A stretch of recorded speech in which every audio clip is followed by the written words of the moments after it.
আসসালামু আলাইকুম ওয়া রাহমাতুল্লাহ নাহমাদুহু ওয়া নুসাল্লি আলা রাসূলিহিল কারীম আম্মা বাদ। প্রিয় দেশবাসী, আজ আমি আপনাদের সম্মুখে চেয়ারে বসে নামাজ পড়ার মাসআলা সম্পর্কে আলোচনা করব ইনশাআল্লাহ। সারা দেশের সর্বত্র সকল মসজিদেই দেখা যায় অনেক মানুষ চেয়ারে বসে নামাজ পড়ে,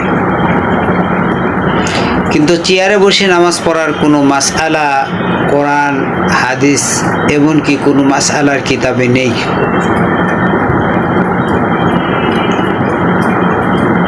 মাসআলা হলো এটা যে কেউ যদি দাঁড়ায় নামাজ পড়তে না পারে বসে পড়বে, বসে পড়তে না পারলে শুয়ে পড়বে। কিন্তু এখন যে চেয়ারে বসে নামাজ পড়া সারা বিশ্বে শুরু হয়ে গেছে, এই মাসআলাটা সম্পূর্ণ মন গড়া, নিজের মনের আবেগ, এছাড়া আর কিছুই নয়। এই মাসআলা যদি আমরা কেউ না মানি, তাহলে আল্লাহ পাকের নির্দেশের মধ্যে কোনো রকম কোনো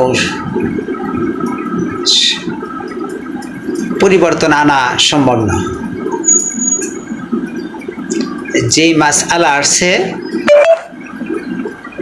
সেটাকেই আমাদেরকে অনুসরণ করতে হবে।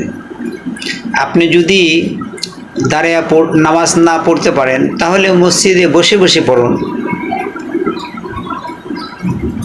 চেয়ারে নয়। নামাজের মুসাল্লার মধ্যে যেরকম মানুষ বসে সেরকম বসে বসে আপনি নামাজ আদায় করুন, এটাই আপনার তরফ থেকে আল্লাহ কবুল করে নেবেন। আর যদি একেবারে সেরকমটিও না পারেন, তাহলে আপনার জামাতে গিয়ে মসজিদে নামাজ পড়ার প্রয়োজন নেই। আপনি যদি সারা জীবন মসজিদে গিয়ে জামাতে নামাজ পড়ে থাকেন, আর বার্ধক্যর কারণে যদি আপনি চেয়ারে বসা ছাড়া নামাজ পড়তে নাই পারেন, তাহলে আপনি বাসায় বসে বসে নামাজ পড়েন, বাসায় শুয়ে নামাজ পড়েন, এটাও অনুমতি আছে। আপনি যদি এরকমভাবে নামাজ পড়েন, তাহলে মসজিদে গিয়ে জামাতে নামাজ পড়লে যে সব, সেই পরিপূর্ণ সব পাবেন।